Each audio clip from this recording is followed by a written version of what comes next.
Welcome back. Talk of the Table time now. We got a couple of tech-related talkers here. First up, what are the bounds of free speech? Do you have a right to anonymous speech?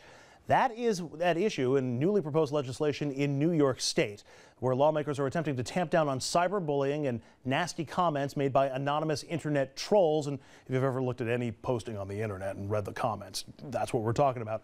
The proposal would require a web administrator to remove any comments posted on his or her website by an anonymous poster when requested, unless the poster agrees to make his or her identities known. The bill would pertain to any New York-based website, so obviously it wouldn't be complete and comprehensive, but for anything based in New York State, the New York Times website, other newspapers, that sort of thing. What do you guys think? Is there too much danger in letting people post anonymously? Do you think people should be forced to attach their name or some identifier to it? Or I've never been a fan of someone that can make an anonymous comment criticizing someone. If you're going to criticize somebody, stand up, man up, and say, hey, this is person X, and this is what I think about you. There are people saying horrible things, but don't people have a right to say horrible things and to do so anonymously? I think that bill, by the way, was withdrawn. I thought I read that this morning. I could be wrong. Was that an anonymous post you read? No, that was a very, I believe I saw it in City and State this morning, that bill was withdrawn. And it was probably withdrawn from those on the those in the internet community who believe that there should not be any regulation. I'm sort of with Dominic on this.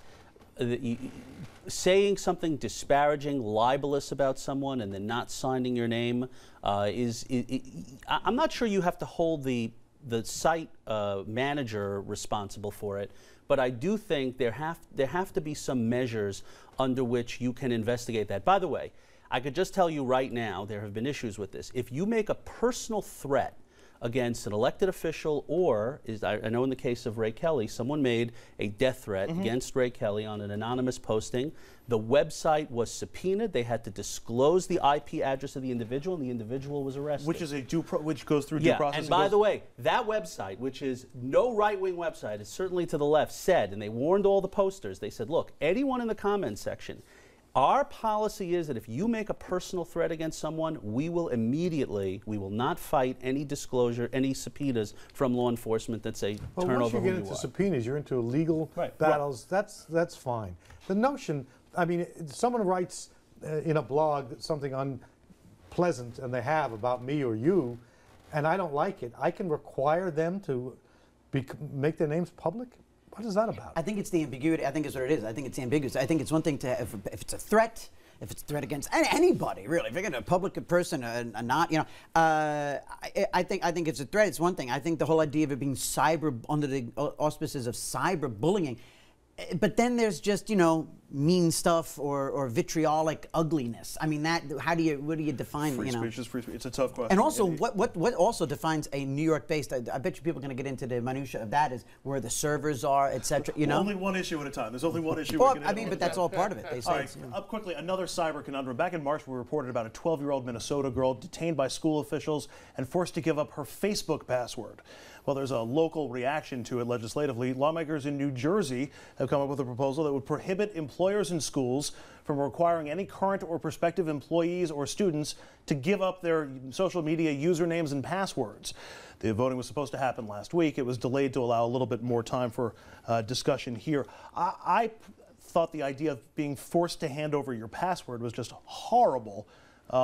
Any problem with either, or just reaction either on the law that's being proposed in New Jersey or on the notion that... It goes back to the question. Did this kid make a threat?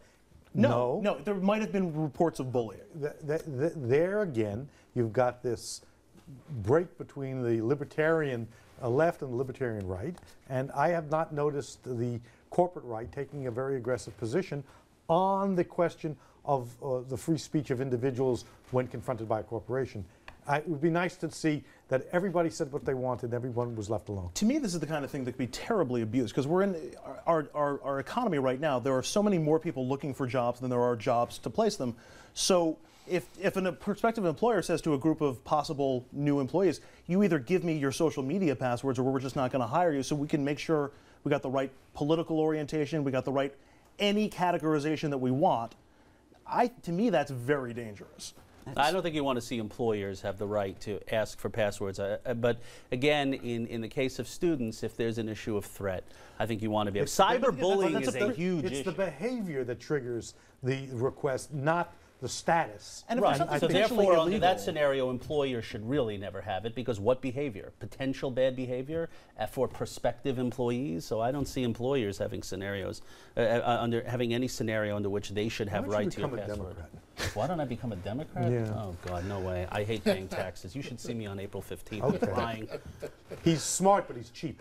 Yeah. Do we have time for the bank error? I just don't want the guys in Albany playing with my money. That's it. Okay, I'd rather all right. give it to the sports betting. Same result. All right, now weave it all together. Very well played. All right, now I didn't think we were going to have time for this, but I love this story for all the wrong reasons. It's what should happen if a bank makes a mistake. There was.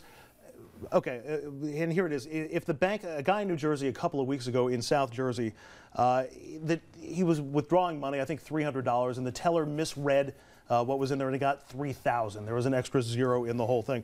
Authorities called him, asked him to return the money. He claimed he'd lost the envelope. He was then charged with receiving stolen property and was ordered held on bail. By the way, $2,500 in bail. Oh. Back in March, the bank ferry struck another man, this one from the Philly area. There was a similar story that basically it was a bank error in his favor. They asked him to return the money, and it didn't happen. I understand the law here in all of this, that you're supposed to, or if you find a bank bag with a cash on the side of the road, you're supposed to return it to authorities. But what about finders keepers and all this? What about Possession what about being just having a lucky day? I mean, the bank makes a mistake like that. Shouldn't that be the bank's fault Didn't and you not see yours? No Country for Old Men? You find a bag of money, leave it there. Leave it there. Oh, no way. Not good. Not good. Richard, explain to me this law really quickly. Why do I have to give that money back? Well, this is one of the reasons why I don't use banks. If you put You're the a money, credit union you guy? put the money in the mattress and hope for the best. I mean, And yet his mattress not lumpy at all. Yeah, No, his no, mattress gets great interest. too. but it's heavy. It's hard to move. There's like 11 jokes there. There's like 11 jokes that I They can. really are. We'll let you at home work on them on your own time over the next couple of minutes.